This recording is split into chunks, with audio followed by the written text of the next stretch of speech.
I, female, 28, have always been child-free.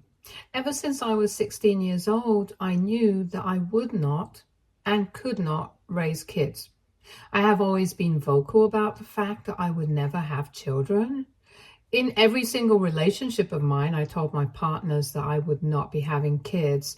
And if that was something they expected from me or for themselves, I was not the right partner for them. Some of my partners were okay with this, but for some, it was a deal breaker. And we parted ways amicably, and I was okay with it. Just because I didn't want this for myself or had envisioned my life a certain way did not mean others had to conform to it. But I have never been dishonest about what I want from my life.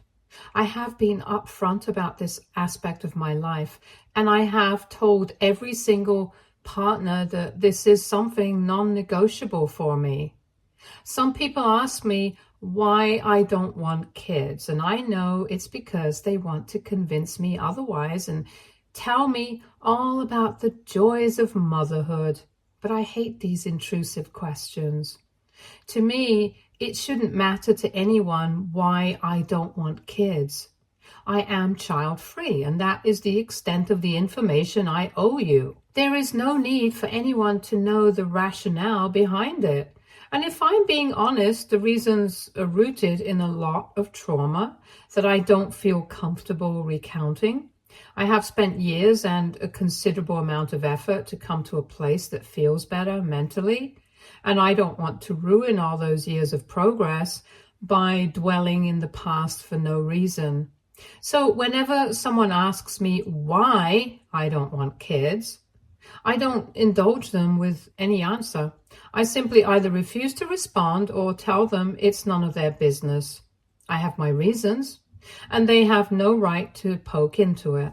This has always been my stance, and most people have respected it, so I never anticipated that I would be blindsided one day.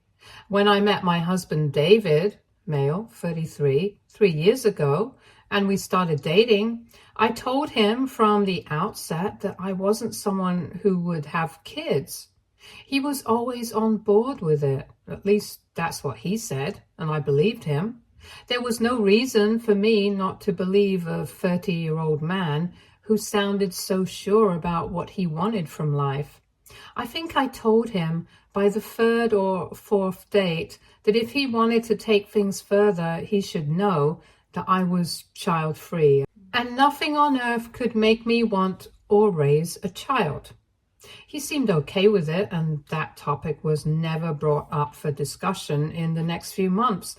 I remember around the 1 year mark, we were having a general conversation, and he asked me why I was against having children and a family of my own. I wanted to tell him, but it was too much for me. Revisiting that trauma has always been detrimental to me, and I just didn't want to go through that mentally. I told him so. I said that I had my reasons, and it wasn't that I wasn't comfortable sharing them. I trusted him, but I didn't want to because it brought up a lot of pent-up thoughts and feelings, and dealing with them was something I didn't want at that point in time. He hugged me, consoled me, and never pressed the question again. And ever since then, the topic of children never came up again. And I was so grateful to God for giving me a partner who understood my boundaries and respected them. Our relationship continued for another year, and then he asked me to marry him. I was overjoyed, and I loved him a lot. But I asked him again if he was sure about this, because my stance on children would not change. He told me that he had never been surer of anything in his life, and if he had wanted to leave because of my decision, he would have left on the fourth date itself. He gave me a sappy, I now think it's sappy because of what's happened in the last few days. Initially, it felt amazing and romantic. Speech about how I am the love of his life and he would never let me go over children because any family he wanted was a family that had me in it. We got married and it was amazing. It was mostly his family and friends who came. I'm not close to my family and I'm completely no contact with my mother, so I had not invited them. The ceremony was sweet and it has only been 6 months since we got married, but everything seemed perfect. I have a good relationship with his family. We meet regularly and both of us have good jobs and we do well for ourselves. We don't really want for anything, and I know it sounds privileged and haughty, but it is what it is, and now I will have to throw everything away because David has changed completely. I don't even know what to do anymore. It's like my life has changed completely and everything is out of my control. 2 weeks ago, things changed. I received a DM from my sibling on Instagram. I don't know how she found me or why she was looking for me, but it sent me into a downward spiral of panic and guilt. I scheduled an urgent appointment with my therapist. I was having a full-blown panic attack, and my mental health was in shambles. I sat on the floor, clutching my hair and panting. David wasn't home at the time, and it felt as if I would collapse. It took me a long time to feel a little better. I told my therapist about the text and my reaction to it, and she told me it was because I had repressed all these feelings for so many years that a single trigger brought everything out. She said I hadn't taken the time to process my feelings about my childhood and the abuse I faced, which is why I had such a visceral reaction to a simple DM. And the DM wasn't anything but a, "Hi, how are you doing?" She told me it was high time I dealt with all these emotions and memories, and that suppressing and ignoring them was not the answer I was looking for, and that it would never heal me. She told me to talk to someone about it, if not her. And that's when I decided I would finally tell David about why I am the way I am. I had other friends I could confide in, but the emotional understanding I share with David is not something that can be matched. At least that's what I thought in that moment. I thanked her and texted David that I needed to talk to him about something urgently. He said he had to go on a very important work trip for a week and was actually packing his bags as we were texting. I knew then that this discussion had to wait because it needed a lot of time and patience for me to be able to express what I had gone through. He left for the trip, and that 1 week was excruciating for me. I couldn't tell him over text, obviously, and I didn't want to do it over a call either. I didn't respond to the DM because I don't want to allow that part of my life to re-enter. Finally, David got home and I ran to him and sobbed like a baby. He got so scared and held me for God knows how long. I just got it all out.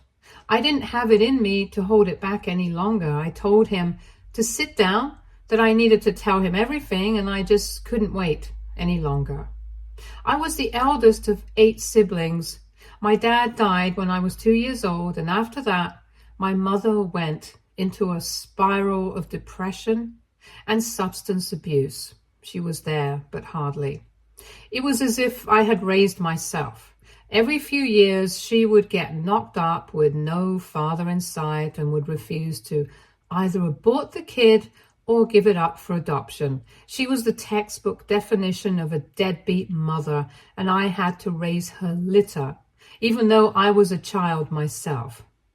As of today, my siblings would be female 23, male 20, female 17, male 16, male 14, and male 14. They're twins. And female 12. In the initial few years after Dad's death, Mom was okay. Like she would be absent, but at least she could hold a job and cook a meal and feed me. It wasn't ideal, not in the least. There was no nurturing, no care, nothing. But she kept me alive, and honestly, that was all I had begun to expect from her, even as a little kid.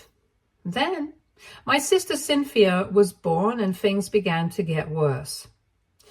She was a cutie and an easy child. She didn't cry much and she wasn't fussy at all. Even then, Mom expected me to help her. I was just 5 years old at that time, but I didn't complain. She was like my little doll, and I loved playing dress up with her. I would help Mom with little tasks like changing her diaper and watching over her when she was asleep. Not much, but if I knew what it would ultimately lead to, I wouldn't have done a single thing at all. Gradually, Mom started pulling away from her, and it was only me who was with her. By the time she turned 1, Mom had started bringing up the excuse that only I was the one who could make her eat. I was the one she listened to, so naturally, all the responsibility fell on me. And sadly enough, this was true. And it was so because I took time with her, and Mom could not be bothered. I was the scapegoat. It was only years later that I realized this was weaponized incompetence. I liked doing stuff for Cynthia, and it never felt wrong. I mean, that's how I had grown up, and I thought all elder siblings raised their younger ones. And by the time she got pregnant with Warren, male, 20 now, she had completely lost it. I was 8 years old when he was born, and Cynthia was 3. Mom asked me to take care of Warren as well because I had done such a good job with Cynthia. I wanted to resist then because I had started school and I used to enjoy hanging out with my friends. At times, I took Cynthia along, but with Warren, all my playtime was restricted. I told her that I wouldn't help her, and I remember she beat me so hard. I was bruised and blue on my back.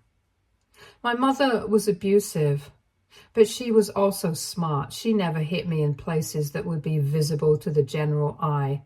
It was always in concealed places, and she used my example to discipline Cynthia at first, and the rest later on. Anytime Cynthia would refuse, she used to tell her that she would hit her just like she hit me. It was horrible for us. And the cycle kept on continuing. I had no life, and I was parentified to the point of death. I couldn't meet friends because I had to cook food for the kids. I couldn't participate in any extracurricular activities because I had to help the kids with homework. I had to clean the house. I was a maid, and it was horrible. I had no respite, and she had somehow poisoned all the kids against me. She used to badmouth me anytime she was sober, which was not often, because she was always high or away. None of the kids liked me, and that made it all the more frustrating. I kept on pushing as much as I could, but when she got pregnant for the final time when I was around 15 or 16, I had had enough. She came home and announced that we were going to have another sibling, and literally not a single person in the room was happy. It was evident from our faces. Then, in a fit of rage, she started yelling at everyone, especially me, saying that I had to do this for her and whatnot. I told her no. I simply told her that I would not do anything for any of the kids anymore. I was exhausted, and it was not my job to look after the brood she produced. That was the last day I did anything for them. I didn't help with homework. I didn't change diapers. I didn't do anything. I just cooked for everyone because I had been doing that since I was a kid, and they were used to my food. Plus, I'm not the kind of person to starve someone. But that was the extent of it. When Mom realized what was happening, she started hounding Cynthia and Warren to pick up the slack. It was a mess. But at least I was safe. I know it came at the cost of Cynthia and Warren, but I honestly don't feel any guilt for it. If I hadn't taken a stand for myself back then, I would have been in the same rut. When my younger sister was born, my mother came to me and told me to end my tantrum and help her out because I had been the one looking after everyone before this, and that she couldn't do it without my help. I flatly refused. She told me I had no option or she wouldn't feed me. And I told her that if she tried anything of that sort, I would complain to the authorities. That shut her up for a while, but she started neglecting the baby. She wouldn't feed her. She would keep wailing in her crib, and it was a nightmare to live in that house. I had had enough. I was 16, and I decided I couldn't do it any longer, so I ran away. I ran away in the middle of the night with some money and never looked back. I called CPS to inform them of what was happening, and that was the last I heard of them.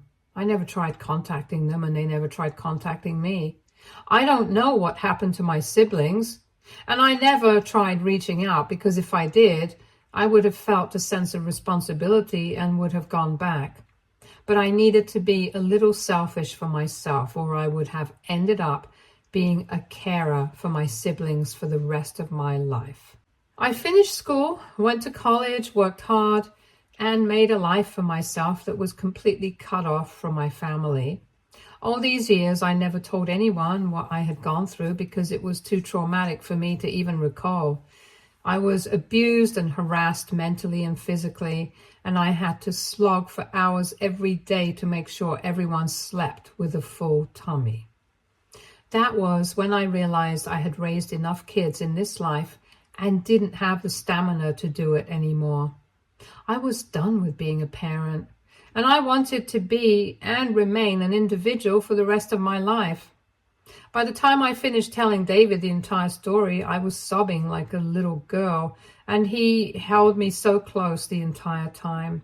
I felt relief like I had never felt before, and it was such a surreal experience. I had cried so much that I had a massive headache. He took me to bed. I took some meds and I fell asleep instantly. I felt grateful that I had a husband who could understand what I was going through, and that I had found a partner I could share anything with. I never knew I was wrong, and that the one person who had vowed to protect me and support me would be the one to break my trust and shatter my confidence in people completely. When I got up the next morning, I realized David was not in the room. I knew he didn't have work because he had come back from the trip the previous night. I made my way downstairs and I heard him talking to his mother. I was about to go back to my room when I heard him say my name. I should not have eavesdropped. That's wrong. But the moment I heard him say my name, I had a sinking feeling in my stomach. I thought he was going to disclose everything to my mother-in-law, which I didn't want at all. I had shared the most traumatic part of my life with him in confidence, and I didn't want anyone else to know the shit show that my life was for so many years. I tried to stand there and listen to what he was saying, and now I think that it would have still been okay if he was just telling mother-in-law about what I told him. I mean, I could have somehow managed to excuse that. But what I heard completely broke me. And it has been a few days since that phone call, and I still don't know what to do. He wasn't just disclosing everything to his mother. He also said that had he known I had faced all this and felt so strongly about being child-free, he wouldn't have married me. He said I had trapped him by not telling him everything about my past sooner, and he feels like he has wasted all this time with me. He even went as far as to say that he was considering leaving me because he couldn't waste his time with a selfish woman who had curbed her maternal instincts on a whim. I didn't have the heart to listen to more of what he was saying. I had already heard enough. He thought all those years were nothing, and what I faced was a joke. He completely downplayed and disregarded everything I went through and called my decision to be child-free a whim. I couldn't even believe he could be so insensitive. He had been so good to me when I told him about my mother and my siblings, and now I see this completely different and vicious side of him. And I really don't know what he means when he says I trapped him. He had always known that I would not have kids. I had repeatedly told him, and I had repeatedly asked him if he was okay with it, and he always pretended to be okay. As a matter of fact, if he had a problem with my choices and wanted a large family for himself, He should have been upfront about it. He is the one who wasted my time, not the other way around. And the most disgusting part is that he came upstairs a few minutes later and was so nice to me. His behavior made me second guess myself, and I genuinely thought I might have heard wrong. I just can't look at him the same way again. He is an actor, and he has deceived me for far too long, and I cannot keep falling for his pretenses any longer. I just don't know what to do. I have had such a hard time these last few days that I don't even have the energy or the strength to confront him and tell him that I know what he said to his mother. It is just too isolating and depressing. And he knows something is wrong. He has tried talking to me about it, but I just brushed the topic aside, though I know I can't keep avoiding it any longer. I just don't understand why he would even agree to marry me or get into a relationship with me when he knew I didn't want kids. And he did. It just makes no sense to me. Sometimes I think maybe it's his mother-in-law influencing him, but he has never seemed to be the kind to be influenced by other people. But then, what do I know? I clearly don't know the man I married, and at this point, nothing should surprise me. I guess I just came here to vent. I don't know whether I should run, confront him, or just let it be for the time being. I feel stuck and I need help to get out of this rut. Update 1. I read all the comments carefully, and I'm so glad I did because they made me so much more vigilant and aware of what David could really do. And a few of you guessed correctly. He had planned to get me pregnant all along. I haven't confronted him yet, but now there is no other option but to do so because I found that all the protection in his closet was tampered with. Every single one had been pierced. I cannot describe the rage I felt. I feel so unsafe in my own house. I can't even confront him. I don't know what else he's capable of. I just know I can't stay here with him any longer. I tried to gauge his reaction and tested him a little. I told him that since the text from Cynthia on Instagram, I've been feeling very paranoid, and I had a session with my therapist as well. I told him that all that trauma has come back, and I now want to take actual and concrete steps to ensure I don't accidentally end up pregnant. We were having dinner when I said this, and he slowly lowered his fork and asked me what I meant. I told him I was planning on getting my tubes tied. That way there would be no risk at all. I wanted to provoke him a little more, so I also said that since we're both child-free, he could also get a vasectomy done so that we're both sure and there's just no room for surprises. I then said that the vasectomy was a better idea because it's an easier surgery, and the recovery time isn't long either. He looked at me as if I had asked for his lungs. He didn't say a word, and I knew then that he was going to do everything in his power to stop me from getting my tubes tied. And I was right. He said there was no need for all this, and that I was getting worked up for no reason. He told me surgery was an unnecessary expense, especially since we were always careful anyway. I brushed the whole topic aside and told him I wasn't certain, but it was just a thought that came to me. This happened 3 or 4 days ago, and he has initiated intimacy every single day since then. I think he wants to get me pregnant as soon as he can, and he's getting desperate now because I said I was contemplating surgery. So many of you guessed this right, but I didn't want to believe it. This man, this marriage, and this house, none of them are safe for me anymore, and I need to make an exit plan as soon as I can. Update 2. I confronted him. I hadn't planned to, but I did. I just couldn't keep it in any longer. He was getting very persistent, and I was getting annoyed. And then I reached my breaking point. This was the biggest fight of our entire relationship, and I know there's no coming back from this. I told him I heard him talk to his mom and what he had to say to her. He tried to deflect the blame and said I was in the wrong for listening to a private conversation between him and his mother. I told him to eat shit because he had been fooling me the entire time, telling me he was okay with me being child-free while secretly planning to get me pregnant all along. He told me I was falsely accusing him and had no proof that this was his intention, so I just opened his drawer and threw the stuff in his face. He turned as white as a ghost. He didn't say anything for a long time, but I was too angry to be quiet. I was screaming at him like a woman possessed, and I told him he had no business ruining my life and cheating me when he wasn't okay with my decisions.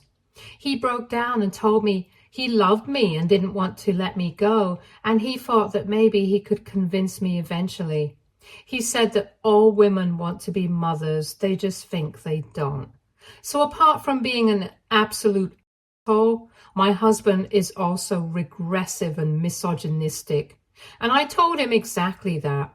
I asked him what his plan was because he knew I was dead set against having a baby. He would have known quite early on that the convincing wouldn't work on me.